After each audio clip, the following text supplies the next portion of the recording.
Well,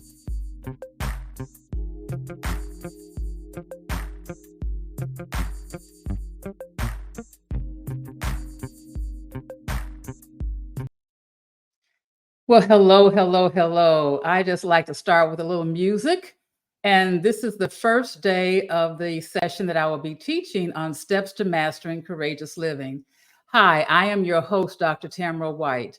I am a transformation coach. I am a licensed counselor, speaker, author, and business owner. You are in for a treat. I will be teaching on steps to mastering courageous living. Great topic, don't you think? I have 25 plus years in the helping profession. I have served thousands of people, and I think I am a pretty good expert in the people business.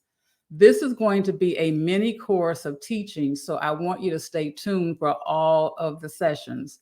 And I pray that you will receive some gems that will encourage you in your life to step towards the things that will aid you in living your best courageous life. So without further ado, I'm going to go ahead and jump into the content of what I'll be teaching. I certainly hope that you enjoy the teachings. And of course, there'll be opportunities for you to share some feedback with me as you go through the course. My contact information will be available to you. And I do hope that you do reach out to me because there are some really, really great nuggets in this teaching. So without further ado, I'm going to go ahead and get started on steps to mastering courageous living.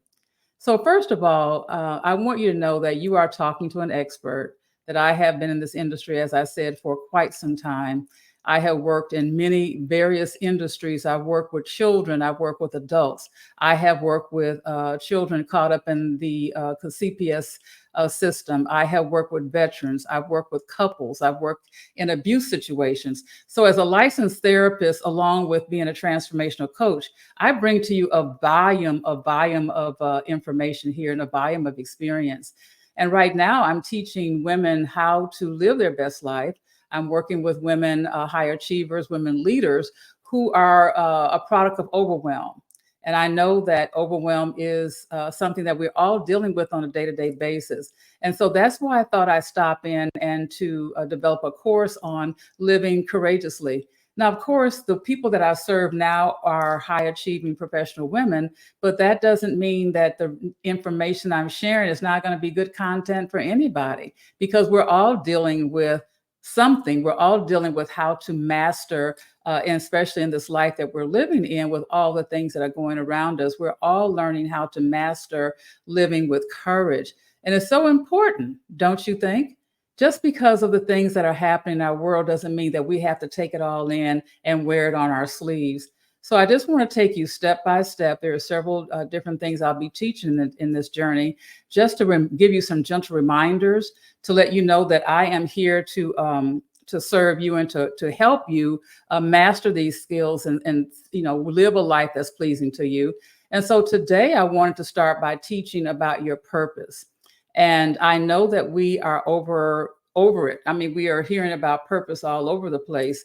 But in my work, I'm finding that people still do not know what their purpose really is. And without knowing the purpose, it's really going to be tough for you to have that courageous living, to live that courageous walk. Because if you don't know where you're going, then how can you live that best life? I have a lot of people that are still looking back instead of looking forward. But today we're going to be talking about moving forward in your purpose, living a life that is pleasing to you.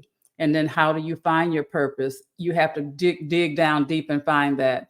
Some people wake up and they know what their purposes are. They wake up in the morning, they know exactly what they're going to do.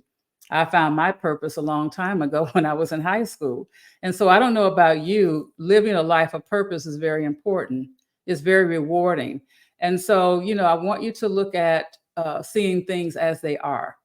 The things that are in your space are the things that will bring you joy, perhaps. And those things that are not in your space that don't bring you joy, you need to let go of. So today I'm here to talk about living your purpose, your God-given purpose. What lights you up? What are you driven to do? What satisfies your soul? People often say, what would you do if you couldn't even get paid for it? What would you still keep doing? And I am a believer that what lights your soul up and what keeps you going will give you the courage every day to live that magnificent life that you want to live. So there's some things that I want to tell you, and I want you to go grab some pencil and paper or notebook and paper or jot in your phone or what have you.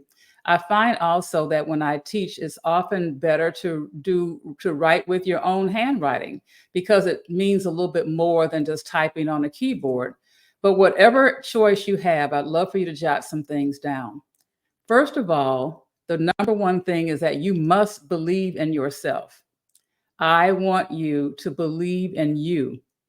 Without your own self belief, I can't pour into you. No one can believe in you unless you really believe in yourself because you can't take all that in.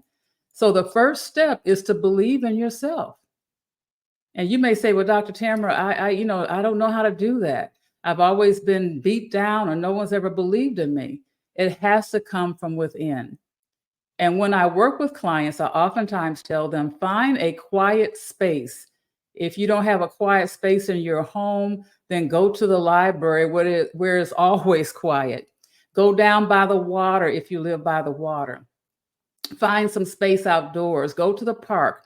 Whether that's really is during the summertime, going to the park. But I want you to find a spot that resonates with you where you can sit and meditate and think.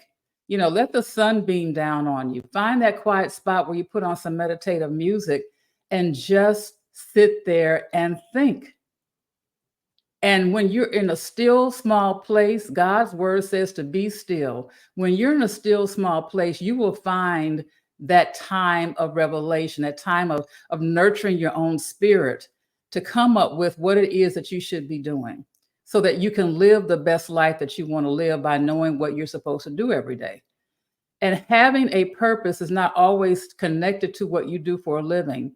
Having a job and a purpose may be two different things for some people. I don't know what your story is. I don't know what the answer is for you, but I want you to do step number one is to work on finding a quiet place where you can sit and think, where you can sit and be uninterrupted.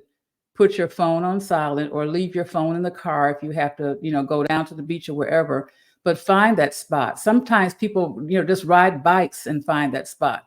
Sometimes I've heard, and for me too, I'm in the shower and I find that spot where there's downloads from heaven. There's downloads of things that come to me during those special times. And I want that to be for you too.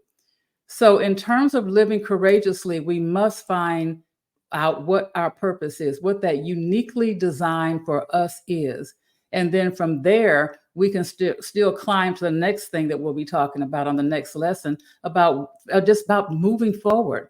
So can you do that for me? Can you just grab a pen and a paper and find a quiet spot, go somewhere in the stillness of the morning sometimes before everybody gets up? You have to think about where you live and what your surroundings are as to what you can do.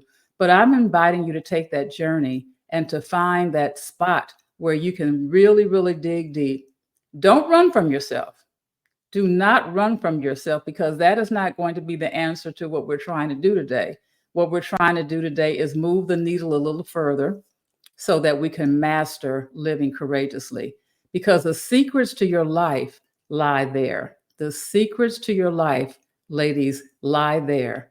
And no one has to know but you what that purpose is.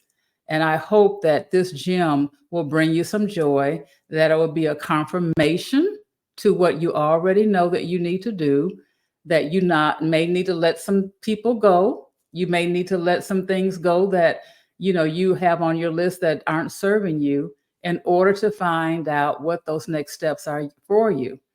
And listen, it doesn't matter about your age. I don't want you to say, oh, I'm too old or I'm too young or I don't have enough money. We're going to stop the excuses, ladies. We're going to stop the drama and we're going to stop the excuses so that we can live our best lives. So the only thing I'm asking you to do right now is to grab a pen and paper, find a still, quiet place, dig in deep, and realize where you are now. Is this where you want to be next month, 2 months from now, next year? Are you answering those questions? Are you going to be true to yourself and say, no, this is not? Or if it is, yes, it is, then let's embellish that. Let's go further. But if you need to do some work, then be true to yourself and find that spot where you can be true and figure out what is your purpose. Who are you intended to serve in this life? And then from there, we see things as they really are. So, ladies, I want you to take some time and do that.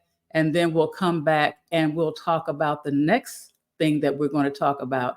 And I want you to continue to, climb that ladder, have belief in yourself, because I believe in you and I know that you can do this. So I am signing off right now. Dr. Tamara White, Tamara White Coaching, and founder of the Courageous Woman Network. And I will see you on the next class. Thank you for joining.